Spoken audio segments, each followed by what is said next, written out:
કરી મંગલ કરી હો કરણ કો કામ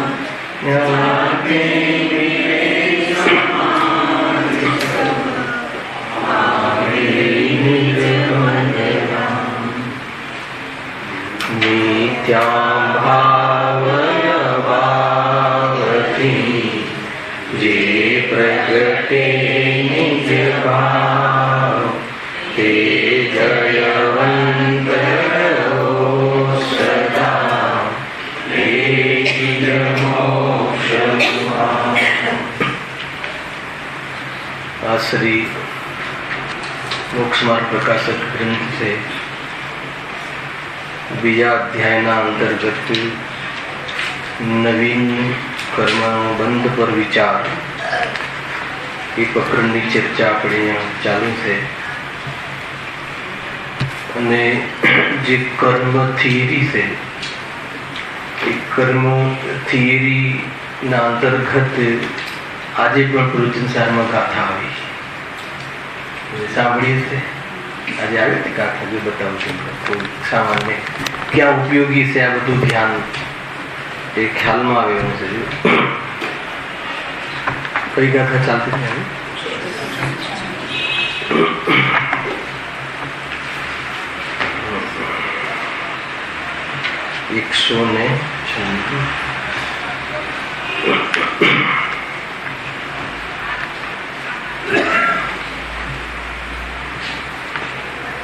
197 ચાલુ થઈ એમના લાસ્ટમાં. ખાલી એમાં તમને હું આ કર્મનો શું રોલ છે બતાવું. ટીકામાં જોયું મોહનો સદભાવ હોવાને લીધે તેમજ જ્ઞાન શક્તિના પ્રતિબંધકનો સદભાવ હોવાને લીધે આ બે કર્મની વાતો છે. ગુરુદેવ પ્રવચનમાં કહ્યું કે મોહનો સદભાવ એટલે મોહનીય કર્મના ઉદયમાં જીવને મોહાદી ભાવ થતા અને જ્ઞાન શક્તિનો પ્રતિબંધક નીચે લખ્યું છે સ્ટાર કરીને જ્ઞાનાવરણીય કર્મ જ્ઞાન શક્તિનું પ્રતિબંધક અર્થાત જ્ઞાન રોકવામાં નિમિત્તરૂપ છે. કર્મ થિયરી ભણ્યા હોય તો આનો અર્થ ખ્યાલમાં આવે. તો મોહનીય કર્મના ઉદયના કારણે જીવને પદાર્થોને જાણવાની જિજ્ઞાસા થાય મોહના કારણે, અને જ્ઞાન શક્તિનો પ્રતિબંધક જ્ઞાનાવરણીય કર્મનો ઉદય હોવાના કારણે પદાર્થોનું પ્રત્યક્ષ બોધ નિમિત્ત કારણ પદાર્થોનું પ્રત્યક્ષ જાણવું થતું નથી અને સર્વ પદાર્થોનું જાણવું થતું નથી. કેવું સ્વરૂપ? સર્વ પદાર્થોને જાણવાનું પ્રગટપણું થયું ના હોય અને જાણવાની જિજ્ઞાસા હોય તો કેવી દશા થાય? ખ્યાલમાં આવે કે? અને અરહંતને આ બંને દોષ નથી. અહીંયા તો એ બતાવવાનું છે પણ આવી ભાગ પણ બતાવી દીધો ને. હવે મોહના સદભાવમાં જાણવાની જિજ્ઞાસા કોને હોય? અજ્ઞાનીને કે જ્ઞાનીને? તો દર્શન મોહનીના ઉદયમાં આ પદાર્થ મને લાભદાયી છે એટલે એના માટે જાણવું જોઈએ એવો ભાવ પણ પરપદાર્થમાં અહેમ બુદ્ધિ એ તો વિપરીત જીવ, પરંતુ જેને વિપરીતતા નીકળી ગઈ છે એવા જીવોને પણ ચારિત્ર મોહનીના ઉદયમાં જાણવાની જિજ્ઞાસા થાય છે. કોઈની પાસે ઉદાહરણ છે ને? આચાર્ય કુંદકુંદે સ્વયં એમને જાણવાની જિજ્ઞાસા થઈ કે ના થઈ? સ્વદેહ વિદેહ જવાનો ભાવ આવ્યો કે ના આવ્યો? કેમ ગયા? પ્રયોજનભૂત તત્વમાં તો કોઈ શંકા હતી નહીં, પરંતુ અપ્રયોજનભૂત બાબતમાં ઘણા આશંકા થઈ હશે, જાણવાની જિજ્ઞાસા થઈ, તો એમને જવાનો ભાવ આવ્યો કે ના? અને જે દ્વાદશાંગના પૂર્ણ જ્ઞાનના ધારી છે એવા ગણધર દેવને પણ ભગવાનની વાણી સાંભળવાનો ભાવ કેમ આવે છે? जिज्ञासा है चारित्र मुनि ना उदय में इच्छा है कि और बतावे स्वरूप और बतावे भगवान, तो एवी जाति की जिज्ञासा होय है।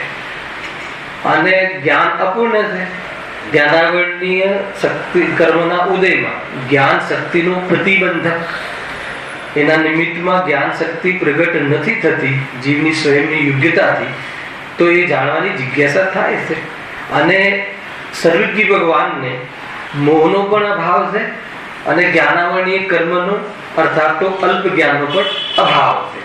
એટલા માટે એમનું જ્ઞાન કેવું છે, है ना, पूर्ण से संशय रहित से, ये बातें आगे चर्चा करें। बीजी एक पॉइंट नु मारे ध्यान कराऊं तुम कि 196મી ગાથાના અંતર્ગત ગુરુદેવ 248મી ગાથા बतावी। કેમ बतावी ખબર છે કોઈ હે? શું કામ बतावी, પણ શું જરૂર પડી बतावવાની? મુકુદ ગાતા પૂછન શું કામ बतावी બોલ? આપણા સમાજમાં જે પ્રશ્ન છે ને એનો જવાબ આપે હે। હા, શુદ્ધ ઉપયોગ શું પણ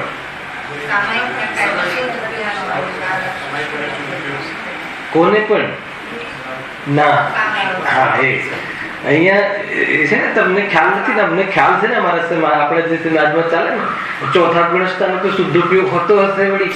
શુદ્ધ ઉપયોગ તો મુનિરાજને હોય ને મુકુંદભાઈ, એની આ કોટેશન છે, મુનિરાજ ને શુદ્ધ ઉપયોગ હોય।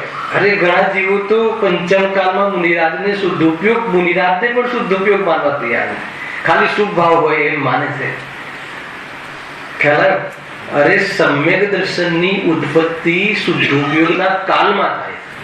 પ્રવચન સારની આગળની ગાથામાં ભણી ગયા છો તમે, જ્યારે સમ્યક દર્શન ઉત્પન્ન થશે તો શુદ્ધ ઉપયોગના કાળમાં થશે, સ્થિરતાના કાળમાં થશે, લીનતાના કાળમાં। પછી શુદ્ધ ઉપયોગ રહેતો નથી પણ પરિણતિ રહી જાય છે। આ વિધિ છે તો બહુ ચાલે છે સમાજની અંદર કે શ્રાવકોને, ગ્રસ્ત જીવોને શુદ્ધ ઉપયોગ ના હોય। અહીંયા કોટેશન આપે છે કે જૈસે આચાર્ય દેવ કહે છે। હા, એ વાત જરૂર છે કે મુનિરાજને જે કોટીનો, જે સ્તરનો, જે લેવલનો શુદ્ધ ઉપયોગ હોય છે એ લેવલનો શ્રાવકોને અર્થાત ચતુર્ગુણ સ્થાનવર્તી સમ્યક દૃષ્ટિને હોતું નથી। ખ્યાલ આવે? मिथ्या दृष्टि ने अशुभ भाव की मुख्यता कही, सम्यक दृष्टि जीवो અને શ્રાવક સુધી પંચમ ગુણસ્થાન સુધી વધતો જતો શુભ ઉપયોગ કરે અને મુનિરાજને વધતો જતો શુદ્ધ ઉપયોગ કરે। આ તો એની મુખ્યતાથી કથન છે, કારણ કે ચોથા પાંચમા ગુણસ્થાનમાં શુદ્ધ ઉપયોગ બહુ ઓછા પ્રમાણમાં જોવા મળે છે, પણ નથી હોતો એમ નથી, તો એનું કોટેશન આપી દો। લખ્યું ને, નनु શુભ ઉપયોગી નામપી ક્વાપી કાલે શુદ્ધોપયોગ ભાવના દૃશ્યતે। શુદ્ધોપયોગી નામપી કાપી કાલે શુભ ઉપયોગ ભાવના દૃશ્યતે। શુદ્ધોપયોગીઓને પણ શુભ ભાવ જોવા મળે છે અને શુભ ઉપયોગીને પણ શુદ્ધ ભાવ જોવા મળે છે, પરંતુ કાલમાં અંતર પડે છે। મુનિરાજને શુભોપયોગ ઘણો ઓછો શુદ્ધોપયોગનો પુરુષાર્થ જોવા મળે છે। ખ્યાલમાં આવે? અને શ્રાવકોને શુભ ઉપયોગ ઘણો જોવા મળે છે, પણ જો લખ્યું શ્રાવકામપી શ્રાવકામપી છે ને, શ્રાવક લખ્યું છે, શ્રાવક લખ્યું છે, જો સામાયિક આદિ કાલે શુદ્ધ ભાવના દૃશ્યતે। है ना, भले मुनिराजनी जेम फटाक देने हर अंतर मुहूर्तમાં શુદ્ધ ઉપયોગ થાય એવું ન હોય, પણ સામાયિક આદિ કાલે 15 દિવસના અંતર્ગત એકવાર તો સ્વાદ લઈ આવે જ છે શ્રાવક પંચમ ગુણસ્થાન વર્તી શુદ્ધ ઉપયોગ રૂપ, નહીં તો પંચમ ગુણસ્થાન ન ટકે। નિયમ છે વાસનાકાલ 15 દિવસનો કહ્યો, ઓછામાં ઓછું એકવાર તો 15 દિવસની અંદર એકવાર તો સ્વરૂપમાં રમી આવે જ છે શુદ્ધ ઉપયોગ રૂપ। પરિણતિ તો નિરંતર રહે છે જેટલી બની ગઈ, પણ ઉપયોગ બી બધેથી નિવૃત્ત થઈ અને સ્વરૂપમાં જ આવે છે। મુનિરાજને આ ક્રિયા હર અંતર મુહૂર્તમાં થાય છે, એટલે ગુણસ્થાન ભણવું બહુ જરૂરી છે। આજે કહ્યું ને, છઠ્ઠામાંથી સાતમામાં અને સાતમાથી છઠ્ઠામાં ઝૂલા ખાય છે। હવે જીવને કે છઠ્ઠું શું ને સાતમું શું ખ્યાલ આવે કે નહીં? એક જ મુનિરાજને આ બે ગુણસ્થાન હોય છે। બે ગુણસ્થાન, છઠ્ઠા વાળું અલગ ગ્રુપ અને સાતમા વાળું અલગ ગ્રુપ એમ નથી હોતું। સ્વરૂપમાં રમે એ અવસ્થાને સાતમું કહે છે અને સ્વરૂપમાં ન રહે અને પ્રયોજન આદિ આહાર આદિના ભાવમાં વિકલ્પમાં આવે એને છઠ્ઠું કહે છે. અને આ બધાના કાલ નિશ્ચિત છે. છઠ્ઠામાં કેટલો કાળ રહે એનાથી જો વધારે રહી જાય એ તો એ મુનિ દશાને યોગ્ય વિતરાગતા ન રહે, મિથ્યા દ્રષ્ટિ ન થઈ જાય. પણ મુનિ દશાને યોગ્ય એટલે મુનિ ન રહે અને એમાં મજા પડી જાય તો સમ્યક દ્રષ્ટિ પણ ન રહે, જ્ઞાની પણ ન રહે. ખ્યાલ આવે કે નહીં? આ બધું ભાવનું છે, ક્યારે ચડે ક્યારે ઉતરે. પણ આ ભાવ હોય તો આ કહેવાય, આ ભાવ હોય તો આ કહેવાય, એ રીતે છે. બરોબર? ખ્યાલ આવે છે? મતલબ છઠ્ઠા ગુણસ્થાનમાં પણ મુનિ યોગ્ય ચરણાનું યોગમાં કહી હોય આજ્ઞા અનુસાર પ્રવૃત્તિ, અને એનો કાલ પણ અંતર્મુરત, એનાથી જો વધારે ત્યાં ટકી જાય અર્થાત કસાય વધી જાય તો શું થયું? મુનિ દશા ન રહી, મિથ્યા દ્રષ્ટિ નથી થયા. હા, મિથ્યા દ્રષ્ટિ ન રહ્યા પણ શું થયું? મુનિ દશા ન રહી, પવિત્રતા ન રહી એટલી કે જેટલી મુનિ દશામાં હોવી જોઈએ. પણ એમાં અહેમ બુદ્ધિ આવી ગઈ, એનું મહિમા આવી ગયો. કોનો? એ જે સુભાવનો વ્રતાદિનો. તો શું થઈ ગયું? તો ભલે નગ્ન છે બહારમાં, સમજો, ભલે ક્રિયા શુભ છે, સમજો, ક્રિયા શુભ છે, વ્રતાદિ છે, પણ દૃષ્ટિમાં દોષ આવી ગયો એટલે અજ્ઞાની થઈ ગયા, મિથ્યા દ્રષ્ટિ થઈ ગયા. એ ભાવો સાથે સંબંધ છે. બહારની ક્રિયાઓ યથાયોગ્ય ભલે હોય પણ અંદરમાં પરિણતિ ફરી ગઈ તો નીચે આવી ગઈ. તો આ બધું બતાવે છે. પ્રવચનસાર પણ જો અધ્યાત્મ ગ્રંથ છે, પણ એ ચરણાની ચુલિકા હવે ચાલુ થશે, બહુ વિશેષ વાત આવશે. મુનિરાજનું સ્વરૂપ અધ્યાત્મની મુખ્યતાથી ખરેખર સાંભળવું હોય તો પ્રવચનસાર 200મી ગાથાથી હવે જબરજસ્ત છે. વિદાય કેવી રીતે લે છે એને જબરજસ્ત વૈરાગ્ય માહોલ ઉભો થઈ જાય છે. ગુરુદેવ પ્રવચન લેશે, બહુ મજાનું લે છે. જો આપણે હવે કેટલે આવ્યા હતા? નવીન બંધ વિચાર આપણે મુદ્દો ચાલે છે, ટોપિક ચાલે છે. એમાં નવીન બંધમાં બંધ તો વાસ્તવમાં અનાદિથી થઈ રહ્યું છે જીવનું, પણ હર સમય નવું બંધ થાય છે. એમાં બે પ્રકારે યોગ અને કસાયના નિમિત્તથી 4 પ્રકારના બંધનું સ્વરૂપ બતાવ્યું. મૂળ વાત એમાં એક આવી, ખાલી જે મહત્વપૂર્ણ પોઈન્ટ હતો કે જે સ્થિતિબંધ અને અનુભાગ બંધ છે, જે કસાયના નિમિત્તથી થાય છે, કર્મોની સ્થિતિ અને કર્મને ફળ આપવાની શક્તિ, એ પ્રમાણેનું જે અનુભાગ દાન, એની ફલદાન શક્તિ, એની જે યોગ્યતા પ્રગટ થાય છે કર્મમાં, એમાં જીવનો કસાય ભાવ નિમિત્ત હોય છે. અને સ્થિતિ અને અનુભાગ બંધ એનો જે ઉદય થાય છે એ જીવને મોહ હોય તો દુઃખમાં નિમિત્ત બને છે. પ્રકૃતિ અને પ્રદેશ બંધ એ દુઃખમાં નિમિત્ત બનતું નથી, જથ્થો ગમે એટલો આવે, ખ્યાલ આવે, પણ એનાથી કોઈ સુખ દુઃખનો સંબંધ નથી. એમાં તો ઘણું સિદ્ધ પણ કરી આવ્યા ને. માન લો કે આપણે ઔષધિમાં પણ હોય છે કે ગોળી ટીકડી આવલી જ હોય, નાની હોય પણ 500 mg ની હોય, અને ગોળી આટલી મોટી હોય પણ 50 mg ની હોય. એટલે નાની મોટી સાથે સંબંધ નથી. તો ખ્યાલ આવે છે ને? મોટી આટલી મોટી કેપ્સ્યુલ હોય, બરાબર છે, પણ એની 50 mg ની હોય, એનો પાવર 50 mg નો હોય, પણ ગોળી આટલી નાની રાયના દાણા જેટલી હોય, 500 mg ની હોય, 500 mg નો પાવર. એટલે જેમ ગોળી નાની હોય કે મોટી હોય એના પાવર સાથે સંબંધ રાખતું નથી, એમ કર્મોનો જથ્થો પરમાણુ ઘણા આવે કે ઓછા આવે એની સાથે દુઃખમાં નિમિત્ત બનવા સાથે સંબંધ નથી. અનુભાગ જે બંધ કર્યો હતો એ જ દુઃખમાં નિમિત્ત, દુઃખી નથી કરી શકતા કર્મ, પણ દુઃખમાં નિમિત્ત બને એવી અવસ્થાઓ પેદા કરવી, એવી જાતિનો રોલ જે કર્મ ભજવે છે. અને દુઃખી થવું કે ન થવું એ તો જીવના હાથમાં છે. એ જ મૂળ વાત છે. ગમે તેવી સ્થિતિ હોય એ પણ ભેદ જ્ઞાન કરી અને શુદ્ધોપયોગમાં રહી જાય તો પ્રકૃતિ ઉદય થયો, સમજો, પ્રદેશ ઉદય પણ થયો, સ્થિતિ ઉદય પણ થયો, પણ અનુભાગ ઉદયમાં ન જોડાયા. એમાં ન જોડાયા, આત્મા મસ્તીમાં રહે અમનિરાજ. તો ભલે ને બહારમાં એ સિંહ ફાડી ખાતું હોય, હે ને, ગમે તેવી પરિસ્થિતિ થતી હોય પણ એ ડગ્યા નહીં, એવી જાતિનો પોશાક થઈ શકે છે. મૂળ તો પકડ છેલ્લે વાર નવું ટોપિક લીધું કે ભાઈ આ જે જડ પ્રકૃતિ છે, આ જે બધા કર્મો છે, એ કર્મોમાં જ્ઞાન તો નથી, પછી એની વહેંચણી કેવી રીતે થતી હશે, એ ટોપિક આપણો અહીંયા ચાલતો હતો. તો એમાં શું સિદ્ધ કર્યું હતું કે જીવના ભાવનું નિમિત્તપણું પામીને, એમાં ઉદાહરણ શું આપ્યું હતું? ખોરાકનું. મુખ દ્વાર દ્વારા જો ખોરાક લઈએ છીએ તો કેટલુંક આપણે લોહ તત્વમાં, કેટલુંક માંસ તત્વમાં અનેક પ્રમાણે જે વહેંચાઈ જાય છે, તો વહેંચાઈ જાય છે. એ કોના કારણે વહેંચાઈ જાય છે? તો કે સ્વયં વહેંચાય છે. એને જ્ઞાનની જરૂર એમાં પડતી નથી. ખ્યાલ આવે છે કે નહીં? સૂર્યનો પ્રકાશ થાય, દરિયાની સપાટી પરથી પાણી એમનું બાપ બનવું, બાપ બનીને વાદળ બનવું, વાદળ બનીને પછી વરસવું, અને મલાડમાં વધારે વરસવું, કાદીવલ્લીમાં ઓછું વરસવું, આ બધો નિર્ણય કોણ કઈ રીતે થાય? ખ્યાલ આવે છે કે નહીં?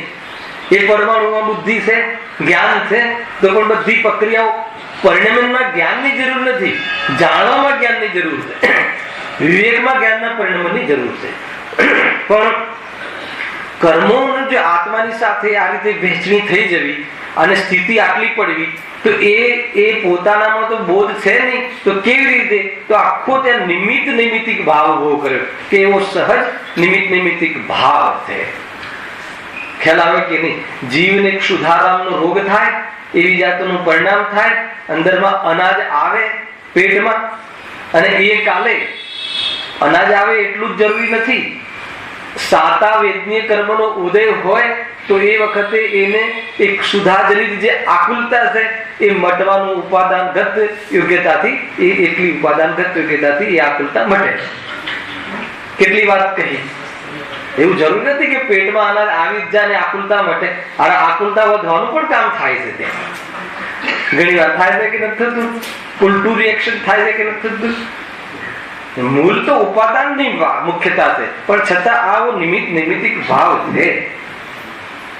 એ રીતે છે. આંખમાં ખરાબી આવે, કહ્યું તું લાસ્ટ ટાઈમ, તો દાંતના ડોક્ટર પાસે ના જાય, આંખના ડોક્ટર પાસે જાય. ડોક્ટરમાં પણ ભેદ કરવું પડે. પરંતુ એ આંખનો એ રોગ મટવો એવું તો દરેક દર્દીઓને નથી બનતું, એટલે એની ઉપાદાનગત યોગ્યતાથી થાય. પણ જ્યારે મટશે ત્યારે બહારમાં નિમિત્ત આંખનો ડોક્ટર હશે. એવું બંનેનું એક સાથે આ પ્રમાણે સ્વરૂપ જોવામાં આવે. એવું નિમિત્ત નૈમિત્તિક ભાવ છે. એ રીતના ઘણા જીવન દુનિયામાં જેટલા બી કાર્ય દેખાય છે, એ શું દેખાય છે? નિમિત્ત નૈમિત્તિક દેખાય. એમાં રહસ્ય એ છે કે કાર્યમાં ઉપાદાન થાય છે, એવી યોગ્યતા પ્રગટ થાય છે, અને સામેવાળા દ્રવ્યમાં એવું કાર્ય થાય કે જેને આરોપ આપી શકીએ કે આને કર્યું. આરોપ આપી શકીએ આના દ્વારા થયું, એમ તો એનું નામ નિમિત્ત છે. તો એ રીતે નિમિત્ત નૈમિત્તિક ભાવ જેમ ઘણા બને છે, એ રીતે જ્યારે આત્મામાં એવી જાતિની કસાય થાય છે, ત્યારે આ પ્રમાણેના કર્મનો બંધ સ્વયં, અને એ પ્રમાણેની વહેંચણી સ્વયં, એ પ્રમાણેની સ્થિતિ સ્વયં, અને અનુભાગ સ્વયં પડે છે. એવો નિમિત્ત નૈમિત્તિક ભાવ સમજવો. ખ્યાલ આવે કે નહીં? એમાં આપણે લાસ્ટ ટાઈમ બધું નિમિત્ત નૈમિત્તિક ભાવના ઉદાહરણ પર લીધા હતા. જો વાંચીએ છીએ ક્યાં હતા? તેમ કસાય થતા, પેજ નંબર 32, ઉત્તરનો વચ્ચેની લીટી. તેમ કસાય થતા, ઉદાહરણ પછીનો ભાગ, યોગ દ્વાર વડે ગ્રહણ કરેલા કર્મ પરમાણુ રૂપ પૂતગલાદિ પિંડ ધ્યાનાવરણાદિ પ્રકૃતિ રૂપ પરિણમે છે. આમાં કયા કયા બંધ આવે? જો કસાય થતા યોગ દ્વાર વડે ગ્રહણ કરેલા કર્મ પરમાણુ પૂતગલ પિંડ જ્ઞાનાવરણાદિ પ્રકૃતિ રૂપ પરિણમે છે. એટલે એક પ્રદેશ બંધ થયો, પરમાણુઓનું ગ્રહણ થયું.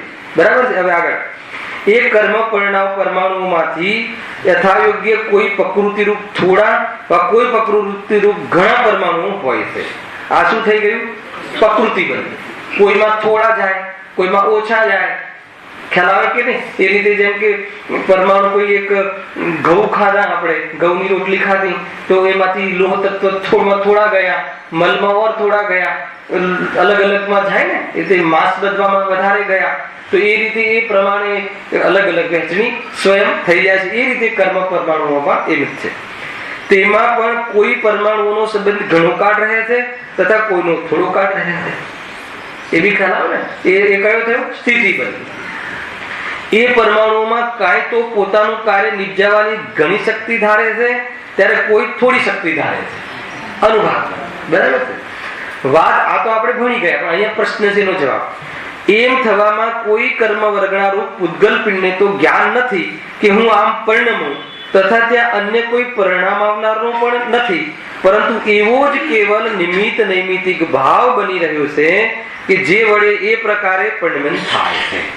જવાબ આ મળ્યો કે એવો નિમિત્ત નૈમિતિક ભાવ થાય. નિમિત્ત નૈમિતિક એવી જાતિનો સંબંધ છે. એટલે નિમિત્તથી થાય છે કે એમ કહ્યું, નિમિત્ત વિના કાર્ય થતું નથી અને નિમિત્તથી પણ કાર્ય થતું નથી. એના નિમિત્ત ઉપાદાનમાં આ મુખ્ય એજન્ડા છે, સિદ્ધાંત છે. શું કહ્યું? નિમિત્ત વિના પણ કાર્ય થતું નથી અને નિમિત્તથી પણ કાર્ય થતું નથી. પાણી ગરમ થાય અને અગ્નિ ના હોય એમ બને નહીં, પણ અગ્નિ પાણીને ગરમ કરે છે એમ પણ બને. ખ્યાલ? કાર્ય થાય, આત્માનુભૂતિ થાય અને દેશના ના હોય એમ બને નહીં, પણ દેશના હોય અને કાર્ય થઈ જ જાય એમ બનતું નથી.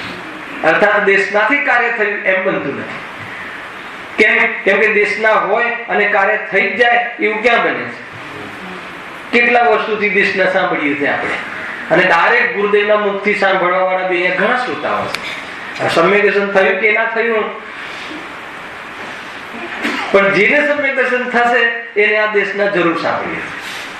ભલે પૂર્વમાં તો પૂર્વમાં, ગુરુદેવ ભલે પૂર્વમાં બી તો સાંભળી હતી ને, ભગવાનના સમોશરણમાં થયું નિમિત્ત નૈમિતિક સંબંધ છે. એટલે નિમિત્ત વિના પણ કાર્ય થતું નથી અને નિમિત્તથી કાર્ય. નિમિત્ત વિનાનો અર્થ શું? કાર્ય થાય ત્યારે એની ઉપસ્થિતિ ના હોય એવું બને નહીં, પણ એ કાર્ય કરાવે છે એમ છે નહીં. બે વસ્તુ બરાબર એક સાથે છે, એ પ્રમાણે છે. હા, પરંતુ એવો જ કેવલ નિમિત્ત નૈમિતિક ભાવ બની રહ્યો છે જે વડે એ જ પ્રકારે પરિણમન થાય છે. લોકમાં પણ એવા નિમિત્ત નૈમિતિક ભાવ ઘણા બની રહ્યા છે. આપણે લાસ્ટ ટાઈમ બી આનો બહુ વિચાર કર્યો હતો. જેમ મંત્રના નિમિત્તથી જલાદિકમાં રોગ દૂર કરવાની શક્તિ હોય છે, તથા કાકરી વગેરેમાં સર્પાદિકને રોકવાની શક્તિ હોય છે, તેમ જીવ ભાવના નિમિત્ત વડે પૂતગલ પરમાણુઓમાં જ્ઞાનાવરણાદી રૂપ શક્તિ થાય છે. શું કહ્યું? જેમ મંત્ર દ્વારા થાય છે ને, કોઈ પાણી મંત્રે અને તેથી છાંટા નાખે તો મંત્ર કામ કરે કે ના કરે, પેલાનું ઉપાદાન જાગવું અને આ બાજુ મંત્રનો અસર થવી, નિમિત્ત નૈમિતિક ભાવ છે. દરેકને થતી નથી, જેને નથી થતી એને નિમિત્ત ન કહેવાય, જેને થાય છે એને નિમિત્ત કહેવાય. ખ્યાલ આવે છે? સ્વરૂપ આવું છે ભાઈ. હે ને? લાસ્ટ ટાઈમ મુનિરાજને આપણે રુદ્ધિધારી મુનિરાજનું ઉદાહરણ લીધું હતું, આપણે યાદ હોય તો કોઈને. હા, રુદ્ધિધારી મુનિરાજના મનમૂત્રમાં એવી તાકાત હોય છે, અને એને સ્પર્શ થાય હવા અને આપણને એડે તો રોગ મટી જાય. ચેપી રોગ હોય કે ના હોય, કોઈ ખાંસી ચેપી રોગ છે કે નહીં, એક દ્રવ્ય બીજા દ્રવ્યનું કરે કે ના કરે, સમજવું કઠિન છે. નિમિત્ત નૈમિતિક ભાવ નહીં, નિમિત્ત નૈમિતિક ભાવ સમજતા ક્લેરિટી થશે. કોઈ પણ જૈન ધર્મનો અર્થાત વસ્તુ સ્વરૂપનો સિદ્ધાંત ખંડિત થાય અને કોઈ કાર્ય થાય એમ નથી. બદલાય નથી તો એ વખતે નહીં. એવી તો ભગવાનમાં આવી કહે કે 3 કાળમાં એક દ્રવ્ય બીજા દ્રવ્યને અડતું નથી, કરતું નથી. એનું શું થશે જયારે ખાંસીથી ચેપી રોગ થશે? આવે છે તો આ બધા જ એંગલ સમજવા પડશે, શૈલી સમજવી પડશે કે જયારે એવું જીવનું એવું ઉપાદાન હોય છે, એવી જાતિની એનામાં કમજોરી આવી જાય છે, તો એ કમજોરીમાં એ પરમાણુ એને નિમિત્ત બને છે. દરેકને કેમ નથી બનતા? ખ્યાલ આવે છે કે નહીં? દશા પોતાની જોવાની છે.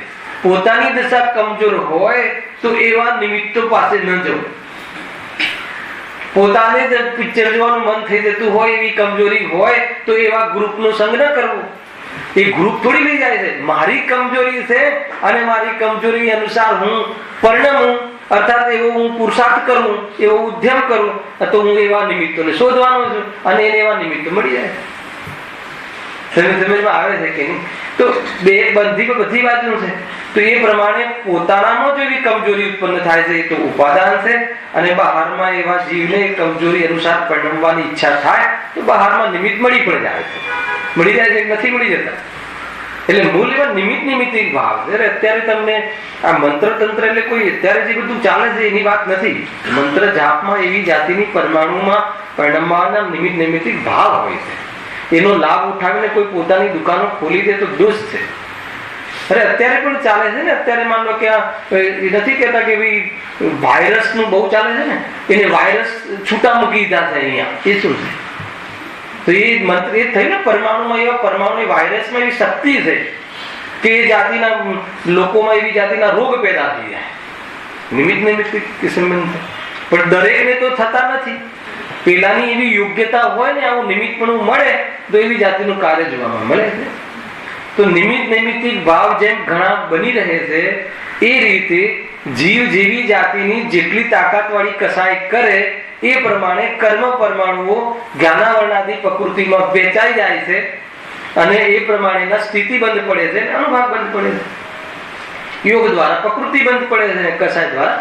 એટલે એમાં કોઈ કારણ કાર્ય સંબંધ નથી, એમાં કોઈ આશ્ચર્યની વાત નથી, એમાં પરમાણુઓની જ્ઞાનની જરૂર નથી, એને ચેતનાની જરૂર નથી.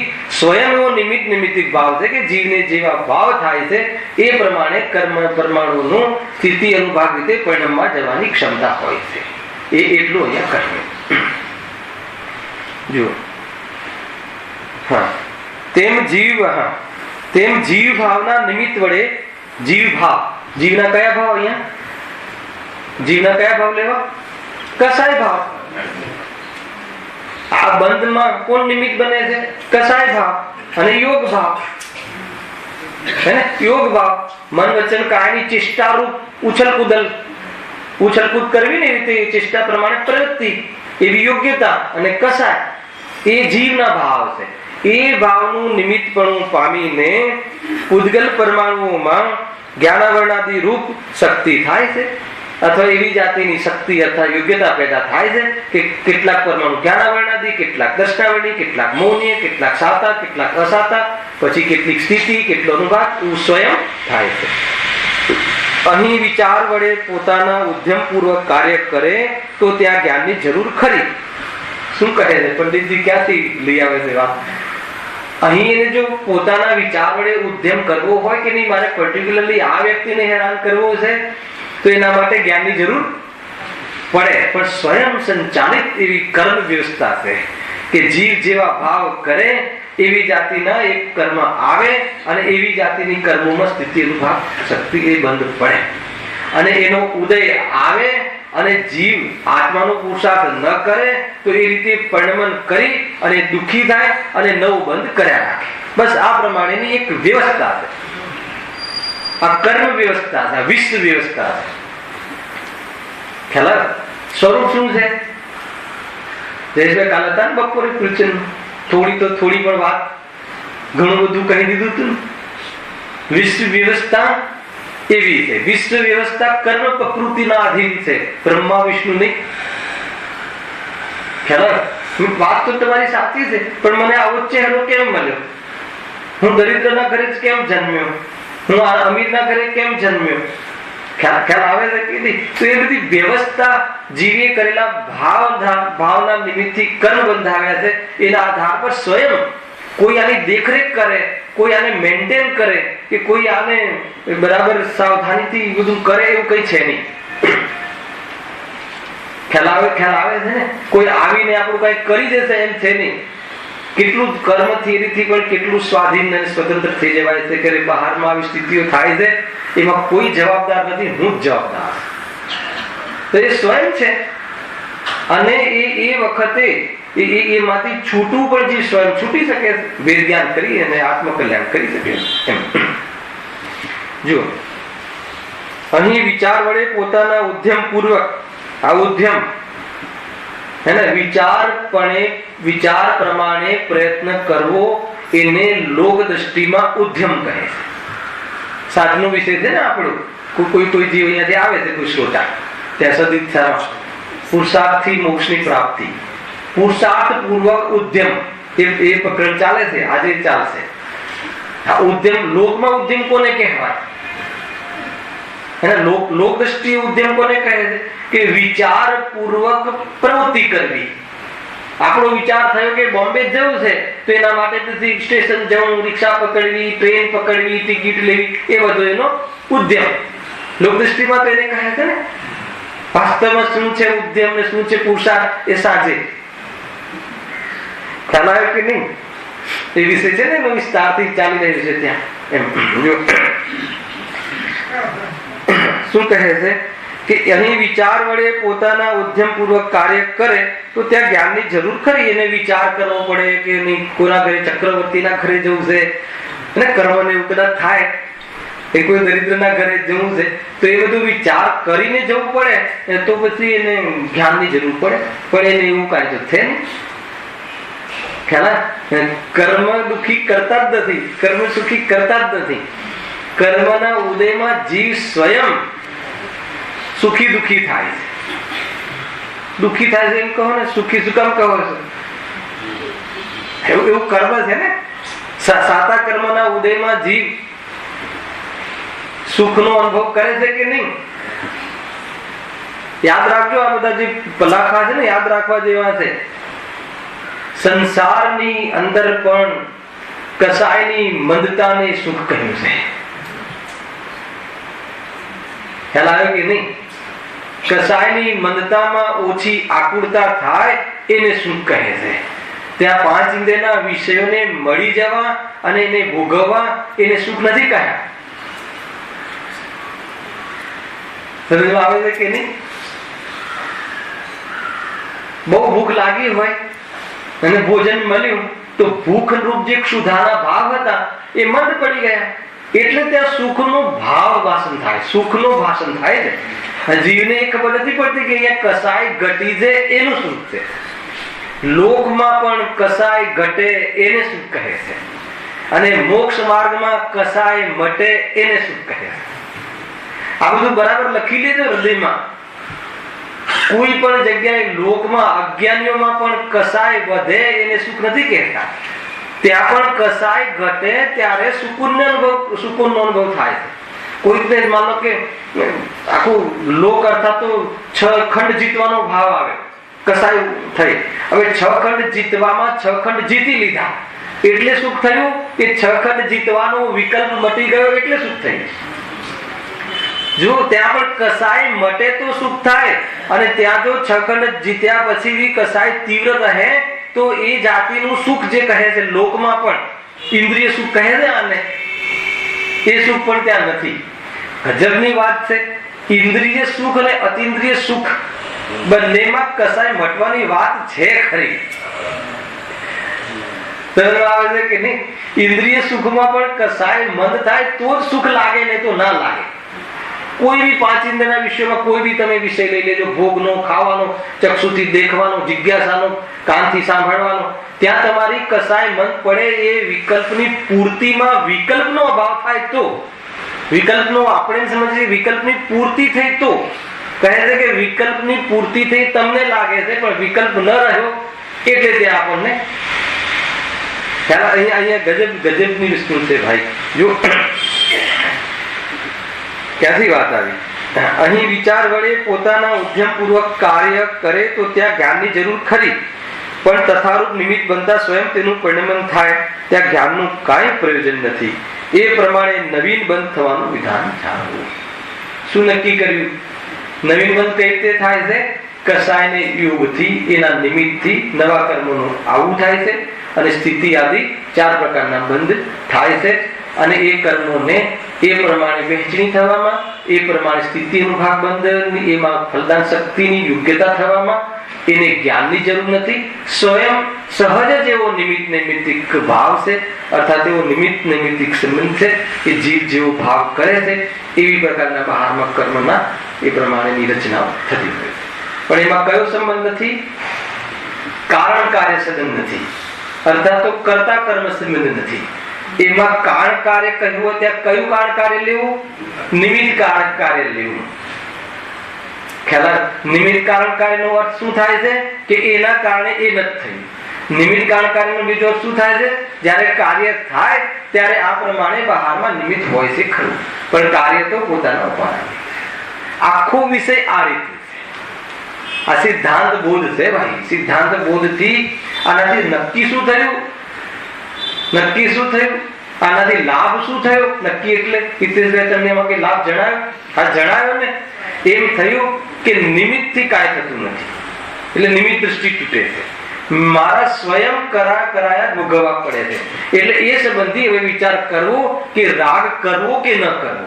એટલે આગળના પેરેગ્રાફમાં આવ્યું કે જો જીવને સુખી થવું હોય, અર્થાત તો અબંધ સ્વરૂપને પ્રાપ્ત કરવું હોય, અર્થાત તો કર્મના બંધથી બચવું હોય તો કસાય ન કરે. આવ્યું ને કન્ક્લુઝન. કસાય કઈ રીતે ન કરે? કસાય કઈ રીતે ન કરે તો ભેદ જ્ઞાનના માધ્યમથી આખી પાછી પદ્ધતિ આવશે. કસાય શું છે અને કસાય જેમાં થાય છે, જે જણાય છે એ શું છે એ નક્કી કર. જે દિવસે એવું નક્કી થઈ જશે એ વખતે કસાયનો રસ ઉતરી જશે કે કસાય તો દુઃખરૂપ છે, કરવા લાયક નથી, તો એ દ્રષ્ટિમાં હે જણાશે. અને જેમાં જણાય છે એ જ્ઞાન ઉપકાર છે એનો કે કસાયથી ભિન્ન હું છું એવું જ્ઞાન કરાવવામાં જ્ઞાન સ્વભાવ મુખ્ય છે. જ્ઞાન સ્વભાવ ઉપાદેય લાગે છે. પછી શું થશે તો એવા સ્વભાવનો રસ વધશે ઉપાદેય શક્તિથી, તો ઉપયોગ કસાયોમાં નહીં રમે વિશેષ, અને આત્મા સ્વરૂપમાં રમવાનું પ્રેરણા મળશે અને પુરુષાર્થ કરશે. તો શું થશે? કસાય નહીં રહે. કસાય નહીં રહે તો શું થશે? કર્મ બંધ નહીં પડે. કર્મ બંધ નહીં પડે તો શું થશે? ઉદય પણ નહીં આવે, ચક્કર મટી જશે અને જીવ સુખી થઈ જશે. કયું ભારે છે બતાવવામાં? અને આ કરવામાં ક્યાં જવું પડે એ બતાવો.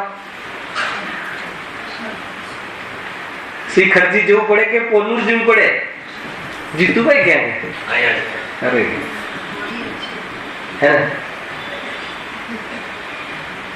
ડાયરેક્ટ આમ આઈ ટુ આઈ કોન્ટેક્ટ હોય ને,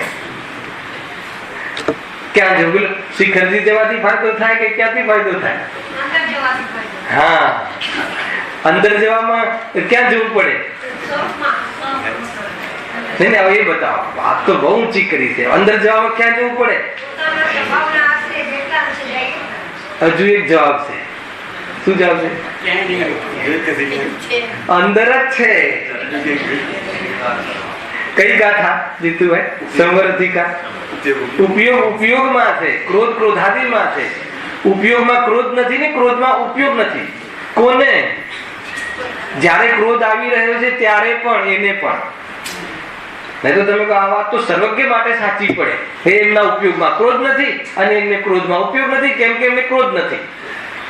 એની વાત નથી. અહીંયા તો જીવ માત્ર ને ખ્યાલ આવે કે નહીં? જેને ક્રોધ આવે છે એ પણ ક્રોધમાં ઉપયોગ ગયો જ નથી, એવી રીતે થઈ ગયો નથી. એ તો ઉપદેશની ભાષામાં છે કે ભાઈ પરનું લક્ષ છોડો અને અંદરમાં જાઓ. મને એ બતાવો કે સ્વમાં વશ પરથી ખસ, એમાં કરવાનું શું? પરથી ખસવું કે સ્વમાં વસવું? એ બેમાં પહેલા કરવું શું? ખ્યાલ આવે કે નહીં? ગજબ છે, ગજબ છે. ગુરુદેવ કે ભગવાન છો ને ભગવાન થાવ. આ બધા એ પલા ખાતે ભગવાન થવું છે કે તારે કે હા પ્રભુ થવું છે ને, તો કે તું ભગવાન જ છે નક્કી કર. હે ને? બન્યો બનાવ્યો ભગવાન છે એને ભૂલી જવું, એનું નામ સંસાર છે ને. બન્યો બનાવ્યો ભગવાન છે એનું સ્મરણમાં રહેવું, પ્રતીતિ થવી, એનું નામ ભગવાન થવું. ભગવાન થવામાં કઈ કરવાનું છે? આત્મામાં જ્ઞાન સ્વભાવ ક્યાંથી લાવવાનો છે કે જ્ઞાન સ્વભાવ છે એમ નક્કી કરવાનું છે. અને જ્ઞાન સ્વભાવ મારો છે એમ નક્કી કરવાનું છે. અને મારો છે એમ પ્રતીતિ થાય તો બાકીનો વિભાવ સ્વભાવ એ મારો સ્વભાવ નથી એમ નક્કી થાય છે. એ બધું એક સાથે રસ્તી કેટલું ત્યાં ને ત્યાં જ છે બધું. પ્રયોગ વિધિ તો આ છે. ભલે આપણે કર્મની વાત લઈએ છીએ પણ કર્મની વાતમાં પણ દ્રઢતા આવે છે. દ્રષ્ટિ તૂટે છે. જે બહારમાં આપણે દ્રષ્ટિ ફેલાઈ રાખી છે ને, આ કરે ને ઓલો કરે ને ઓલાનું કરવું. અરે આ બીજો એક વચ્ચે એક એજન્ટ છે ને, ખ્યાલ આવે કે નહીં? આ કર્મ એજન્ટ છે ને, એ રીતે જો હવે જબરજસ્ત ચર્ચા બીજી પ્રારંભ થાય છે આના અંતર્ગત. કર્મોની બંધ ઉદય સત્તારૂપ અવસ્થાનું પરિવર્તન. બરાબર છે? તો એક પ્રકારથી એમ સમજો કે 10 કરણનું આ પ્રકરણ છે. બહુ મોટું પ્રકરણ છે પણ સંક્ષિપ્ત આપણે અહીંયા એનું સામાન્યનું જ્ઞાન લેવા જેવું છે કે કર્મની 10 પ્રકારે અવસ્થા થાય છે.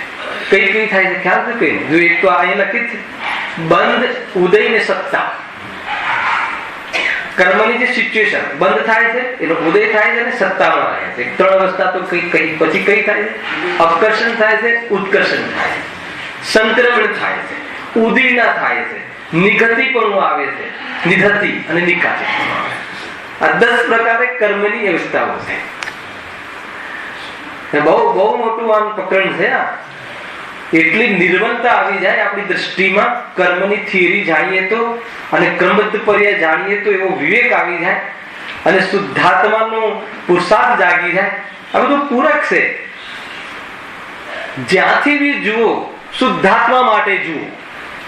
આ એક તમે બનાય, જ્યાંથી બી જુઓ, અરે ગંદકી બી જુઓ તો બચવા માટે જુઓ, હેલાય કે નહીં. રાગ પણ જુઓ તો રાગ થી બચવા માટે જાણો, એમ કેવું છે. ખ્યાલ આવે છે. એટલે એ શુદ્ધાત્મા માટે જ થયું ને, આત્મદૃષ્ટિ માટે. કોઈ બી જગ્યાએથી આગ્રહ નહીં રાખવો કે એની કર્મની વાત નથી સાંભળવી ને આ નથી સાંભળવી ને આ નથી સાંભળવી, એ વાત નથી. 33 સાગર જે ચર્ચા કરે છે, કોણ? સર્વસિદ્ધિના દેવો. એમ કહેવાય છે કે માત્ર આત્માની ચર્ચા કરે છે, બરાબર? અને એક શબ્દ પણ રિપીટ ના થાય છતાં સંયમ વધારવાની શક્તિ પેદા નથી કરી શકતા. ચોથાથી આગળ વધવાનો પુરુષાર્થ દ્રવ્યાની યોગનો વિષય બનાવે છે. એટલે કોઈ અનુયોગને કાટ કરીને કોઈ અનુયોગની સ્થાપના નહીં કરો, જરૂરી નથી એવું. ખ્યાલ આવે? અને કેટલાય એવા જીવ છે કે માત્ર એક સફેદ વાળ જોયું, વૈરાગ્ય આવી ગયું મનુષ્ય જીવનમાં, મુનિ દીક્ષા લીધી અને સ્વરૂપમાં લીન થઈને ભગવાન બની ગયા. ખ્યાલ આવે કે ક્યાંથી જોશો? એટલે જે અનુયોગ, ચારે અનુયોગ જ્યાંથી કહે છે, જે ઉદ્દેશથી કહે છે, એ બરાબર સમજવું જોઈએ. ગુરુદેવની સામે તમે ચરણાનુયોગનો ગ્રંથ મૂકો તો એ શું બોલશે? અધ્યાત્મની મુખ્યતાથી કથન આવે છે, વાત એ સુપિરિયરિટી છે, એ અલગ વાત છે. પણ જે વાત આવે છે એ વાત તો કેવી પડશે? જેમ કે આપણે કર્મની વાત લઈ રહ્યા છીએ, અધ્યાત્મની મુખ્યતાથી લઈ રહ્યા છીએ. બાકી કર્મની મુખ્યતાથી આમ થાય, આ બંધ થાય, આમ બંધ થાય, વાત પતી ગઈ. આપણે જોડે અધ્યાત્મ ગર્ભિત આપણે ચર્ચા કરીએ છીએ, એટલે એનો આપણને ઉપયોગ થાય એમ છે. જો હવે જે પરમાણુ કર્મરૂપ પરિણમ્યા છે તેનો જ્યાં સુધી ઉદયકાલ ન આવે ત્યાં સુધી તે જીવના પ્રદેશોથી એક ક્ષેત્ર અગાનું બંધાન રહે છે. ત્યાં જો હવે અહીંયા સત્તાની વાત આવે, એમાં એમ કહેવું છે કે જ્યારે જીવ કર્મનો બંધ કરે, બંધ તો આપણે સમજી લીધો કે જીવ ભાવ કરીને બંધ થાય છે. બંધ થાય છે પછી એક આબાદાકાલ શબ્દ આવે, સમજજો બરાબર સૂક્ષ્મતાથી. તો જ્યાં સુધી એનો આબાદાકાલ ન આવે ત્યાં સુધી એનો ઉદય થતો નથી. તો કર્મ બંધાય ને પછી રહે છે ક્યાં? તો કે આત્માના પ્રદેશોમાં જ રહે છે અને એ માટીનો જેમ ઢગલો પડ્યો હોય એમ પડ્યા રહે છે. તો એને અહીંયા સત્તામાં રહ્યા એમ કહેવાય. અને જેવું આબાદા કાલ પતે એટલે એક એક નિશ્ચિત ઉદયમાં આવે છે એને ઉદય કહેવાય. આ 3 વસ્તુ તો આપણે આમ પણ સમજ્યા છીએ. પરંતુ એક એવું એક ઓર કર્ણાની યોગનો સિદ્ધાંત છે, ઓર એક એમાં ઓર સિદ્ધાંત બતાવ્યો છે કે એવું જરૂરી નથી કે જે સ્વરૂપથી કર્મ બાંધ્યું હોય એ જ સ્વરૂપથી ઉદયમાં આવે. સમજો? એટલે ઉપાદાનની કિંમત કેટલી છે? એટલે જેવી રીતે બાંધ્યું હોય એવી રીતે જ ભોગવવું પડે એવો નિયમ નથી. સમજો? કર્મ સત્તામાં રહે અને અહીંયા જીવના ભાવનું નિમિત્તપણું પામીને સત્તામાં ઘણી ઉથલપાથલ થઈ જાય. એ જે ઉથલપાથલ થાય છે સત્તામાં, ઉદયમાં નહીં, સત્તામાં જ રહીને ઉથલપાથલ થઈ જાય અને પછી એ રીતે ઉદયમાં આવે. બાંધ્યું હોય પાપ અને જીવના એવા નિમિત્તપણે ભાવ, એવા નિમિત્ત બને ભાવ કે એ પુણ્ય થઈ જાય સત્તામાં અને પુણ્ય થઈને ઉદયમાં આવે. ગજબ છે. એટલે ભોગવવું ના ભોગવવું આપણા હાથમાં છે. ખ્યાલ આવે છે કે નહીં? એ જે ઉથલપાથલ થાય છે એમાં આ બધું અપકર્ષણ ને ઉત્કર્ષણ ની બધી વાતો આવે છે. આટલો ખ્યાલ આવી ગયો? જે ઉદય જે છે ને, ઉદય થતા પહેલાની વાત છે. ઉદયમાં ઉથલપાથલ ક્યારે ન થાય. એક વાર કર્મ છટકી ઉદયાવલીથી પછી તો નિયમથી એ પ્રમાણેનું ફળ આવશે. પણ ઉદય ન થયો એ પહેલા, સત્તામાં પડ્યો એ પહેલા જીવના ભાવનું નિમિત્તપણું પામીને, એ મુખ્ય જીવમાં એવી વિશુદ્ધિ થઈ જાય કે બધી ફેરફાર થઈ જતો હોય છે. કયો ફેરફાર થાય, કોનામાં થાય, કેવી રીતે થાય, બધું નક્કી છે. નક્કી એટલે ક્રમબદ્ધ પર્યાવાળી વાત નથી કરતો. નક્કી એટલે એ પણ એ રીતે નક્કી છે કે આ પ્રકૃતિનું આ પ્રકૃતિમાં થઈ શકે, આ પ્રકૃતિનું આ પ્રકૃતિમાં ક્યારે ના થાય. એવો આખો એક કર્ણાન યોગનો આખું વિષય છે. જેને રુચિ હોય એ કર્મકાંડ સિદ્ધાંત આદિ જે છે ને એ સમ્યજ્ઞાન ચંદ્રિકા આદિ વાંચે. જબરજસ્ત વાતો આવી, જ્ઞાન નિર્મલ થાય એનાથી. ઉપયોગમાં બહુ જ જે શિથિલતા મટી જાય, દઢતા આવે એવું છે. જો હવે એક વસ્તુ લઉં છું અહીંયા, સંક્ષિપ્ત પરિચય કરાય છે, મજા આવશે. જો હવે જે પરમાણુ કર્મરૂપ પરિણમ્યા છે, બરાબર છે, તેનો જ્યાં સુધી ઉદયકાલ ન આવે ત્યાં સુધી તે જીવના પ્રદેશોથી એક ક્ષેત્ર અવગાહરૂપ બંધાન રહે છે. એક ક્ષેત્ર અવગાહ રહે છે એને સત્તા કહેવાય. અને બંધાયા એ તો આખી પ્રક્રિયા આપણે બહુ સમયથી જાણીએ છીએ. ત્યાં જીવ ભાવના નિમિત્તથી કોઈ પ્રકૃતિઓની અવસ્થાનું પલટાવું પણ થઈ જાય છે. કોઈ અન્ય પ્રકૃતિઓના પરમાણુ હતા તે સંક્રમણ રૂપ થઈ અન્ય પ્રકૃતિના પરમાણુ થઈ જાય છે. બે વાત લીધી, સમજો શું કહ્યું પહેલા? ત્યાં જીવ ભાવના નિમિત્તથી કોઈ પ્રકૃતિઓનું અવસ્થાનું પલટાવું પણ થઈ જાય. એટલે શું થઈ જાય છે? અવસ્થાનો પલટાવું થઈ જાય છે.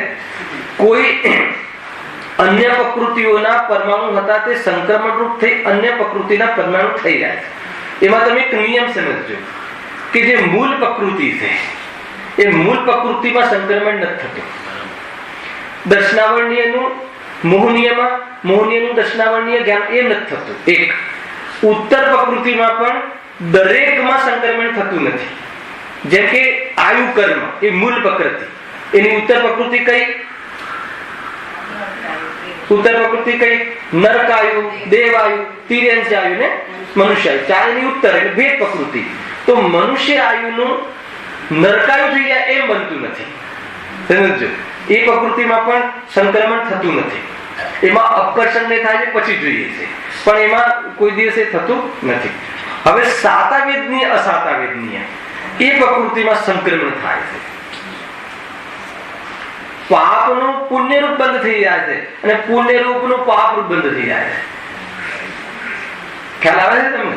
હવે માનો કે રામચંદ્રને બીજા દિવસે સવારે રાજ તિલક થવાનો હતો. એટલે રાજ તિલક થવાનો હતો એવો પુણ્ય પ્રકૃતિનો બંધ તો પેલા કર્યો હશે, પરંતુ ક્યાં જવું પડે છે? તો પાપ પ્રકૃતિનો ઉદય આવે, પાપ રૂપ થઈને ઉદય આવે. સમજમાં આવે છે કે નહીં?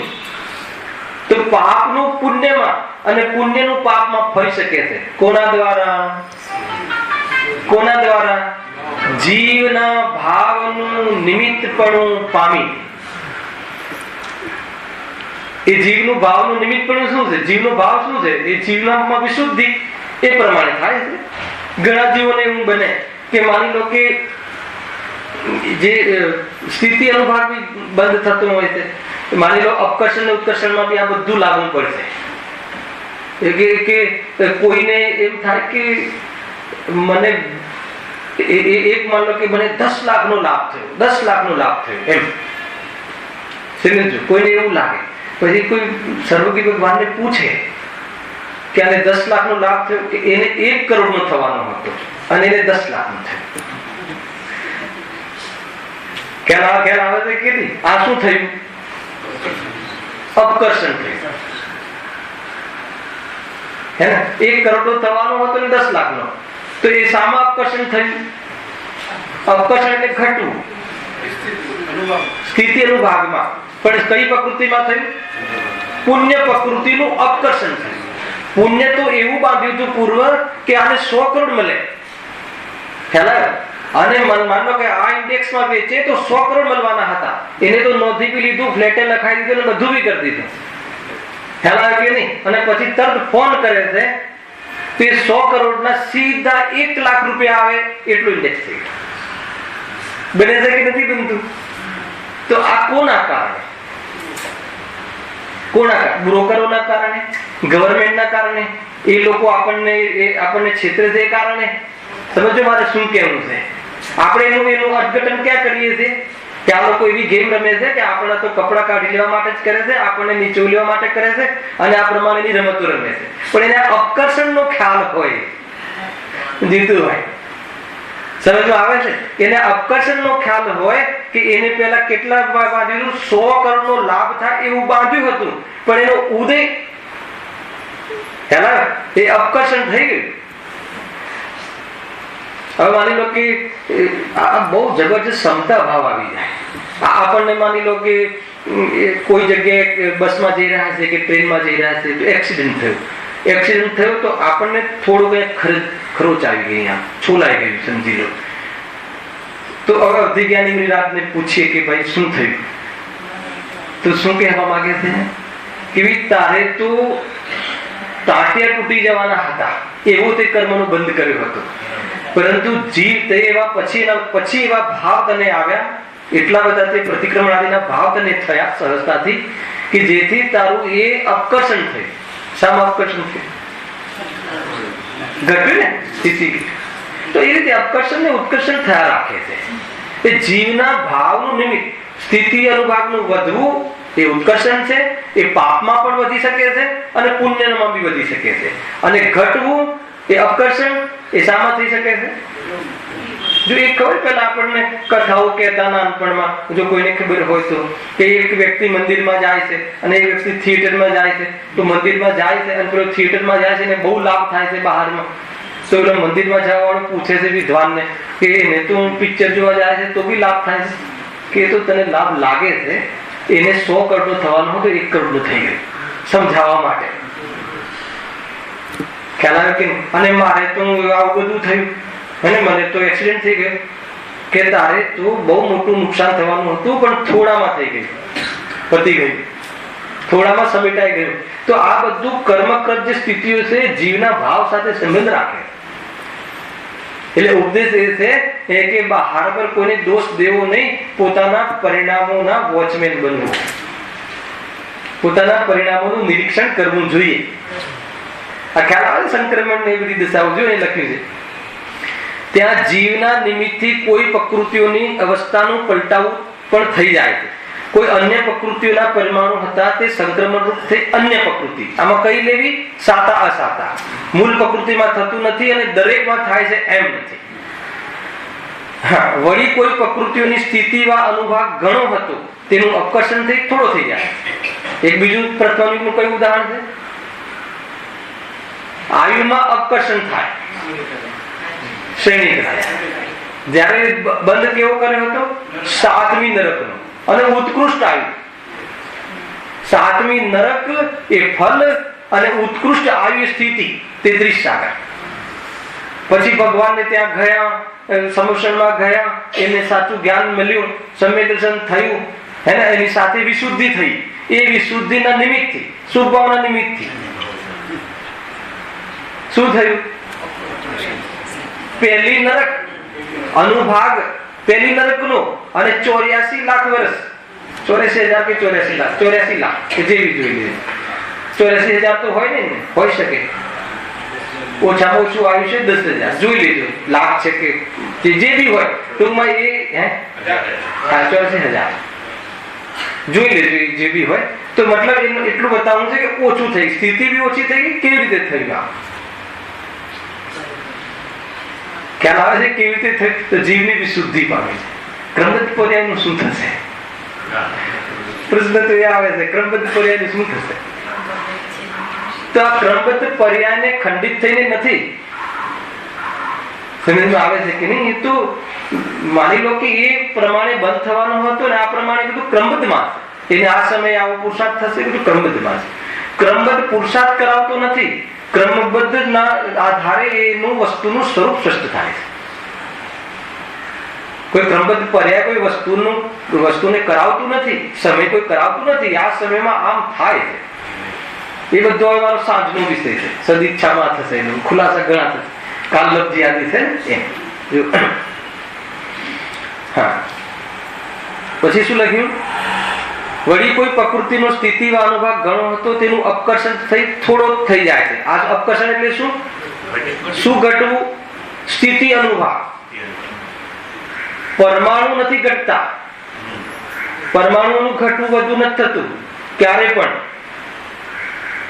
જીવને જ્યારે આત્માનો પુરુષાર્થ કરવા રૂપ તત્વ ચિંતન આદિ કરે છે, દેશનાલબ્ધિની પ્રાપ્તિ કરે છે અને સ્વપનના ભેદ વિજ્ઞાન રૂપ પરિચય કરવા માટે એવી જાતિની વિશુદ્ધિ પ્રગટ થાય છે, તો પ્રાયોગ્ય લબ્ધિમાં કર્મોની સ્થિતિ કેટલી થઈ જાય છે? ખ્યાલ છે કોઈ? અંતકોળા કોળી 17 કોળા કોળીનો બંધ કર્યો હોય ભરતભાઈ મિથ્યાત્વનો, એની સ્થિતિ પણ ઘટીને કેટલી થઈ જાય છે? અંતકોળા કોળી થઈ જાય છે. એટલી સ્થિતિ ઓછી પડી જાય છે, કર્મોની સ્થિતિ ઘટી જાય. પરંતુ એક બી કર્મ ઓછું નથી થતું. નિજરાની વાત નથી હજુ, ધર્મની સ્થિતિ ઘટે છે. સારા આધારે ઘટી. હવે બાંધીથી 17 કોળા કોળી, તો 17 કોળા કોળી પ્રમાણે એને એ પ્રમાણે ભોગવવી જોઈએ કે ના ભોગવવી જોઈએ? તો બસ એને ભેદ જ્ઞાનનો અવસર આવે છે અને એવી જાતિનો અંદરમાં પુરુષાર્થ અર્થાત તો યત્ન કરે છે અને વિચાર કરે છે, ખ્યાલ બુદ્ધિપૂર્વક ના બી, તો એની વિશુદ્ધિ છે. હર સમય આ જો ખરેખર બહુ ઊંચી વાત છે. આ કર્મના આદિથી જે ઉદયમાં થાય છે, આવે છે, હે ને, એ આત્માનું છે નહીં, એ આત્માથી જુદું છે. કોઈ જીવને કાયમી આ ટકતું નથી. આવી જાતિના વિચારો પણ મોહને મંદ કરે છે. શું કરી લેશું? 5-50 કરોડ કોઈ લઈને જઈ શકતું નથી, તો પછી આવા પાપ કરવાના તો બધા વ્યર્થ છે. કોઈને છેતરીને પૈસા ભેગા કરવામાં કોઈ દમ નથી. સમજો? કેમ કે 100 કરોડ કમાઈ બી લઈશ, એ બી ઉદય હશે તો પુણ્યનો, પણ અહીંયા છોડીને જવાનું છે, તારા થવાના નથી. એવું બની શકે છે કે એ ધન તું તારા જે પુત્રોને પોતાના માને છે એ બની શકે કે એનું 88માં નિમિત્ત બને. સમજો? ધર્મ માર્ગથી છૂટા પડી જશે. બુદ્ધિ ન હોય, બુદ્ધિમાં વિવેક ના હોય અને બહારમાં ધન મળી જાય કે તું કઈ જગ્યાએ લગાવશે એવી તમને ચિંતા થાય. આ વિશુદ્ધિ છે. એવા વિશુદ્ધિને લઈને જે કર્મો સત્તામાં પડ્યા હોય છે ને, એનો સ્થિતિ અનુભાગ ઘટી જાય. તો આ તો બહુ સારું બતાવી દીધું કે આપણે તો પાપ કરવાને પછી મંદિરમાં જઈ ઉપર ખૂણામાં શિખરમાં બેસી અને પછી વિચાર કરીને સ્થિતિ ઘટાડી દેવી, તો એમ છે નહીં. એવું થતું નથી. એમ સ્થિતિ ઘટતી નથી. ક્યાં ખ્યાલ આવે છે? ગજબની વસ્તુ છે ભાઈ. 10 અવસ્થાઓ પણ સમજવા જેવી. જો હા, વળી કોઈ પ્રકૃતિની સ્થિતિમાં અનુભાગ ઘણો હતો તેનું અપકર્ષણથી થોડો થઈ જાય છે. આયુમાં નિયમથી અપકર્ષણ થાય. કોઈ પૂછ્યું તું કાલે, અહીંયા પૂછ્યું તું ગયા શનિદેવી, આયુમાં તમે અપકર્ષણ કહો છો પણ ઉત્કર્ષણ ના થાય. ખ્યાલ આવ્યો કે નહીં? એવું સ્વરૂપ છે. આયુમાં માત્ર અપકર્ષણ થાય, ઘટે, એમાં વધે નહીં. 90 નું બાંધીને આવે કે થોડુંક બોનસ એવા કોઈ ભાવ કરીએ, એવું કોઈ ભાવ છે? ચિનવાણીમાં બતાવે છે કે થોડા 2-5 વર્ષ કેમ શું કરવું છે? 2-5 વર્ષ હવે ના, મારે બધું જ થઈ ગયું છે, પણ એક સમ્યક દર્શન થઈ ગયું છે. તો કે એવી વ્યવસ્થા નથી. શું ઉપદેશ મળ્યો? કે આયુષ્ય વધી જાય એવી વ્યવસ્થા નથી. એટલે સમ્યક દર્શનનો પુરુષાર્થ ત્વરાથી કરી લેવા જેવો. સમજમાં આવે છે કે નહીં? જેટલી જ વાત શુદ્ધાત્માની જેટલી રુચિથી સાંભળવી જોઈએ, એટલી જ આ વૈરાગ્યની વાતો પણ ગમવી જોઈએ. નહીં તો એને શુદ્ધાત્માની વાત ગમે છે એનો ભ્રમ છે. ખ્યાલ આવે છે કે નહીં હિતેશભાઈ? અરે એને તો શુદ્ધાત્માની વાત એ સારું, કઈ ઝંઝટ નહીં, આ છોડવું, આ ઓલું કરું એમ સમજીને આ બધું ધાર્મિક ક્રિયાઓ ઝંઝટ લાગે છે.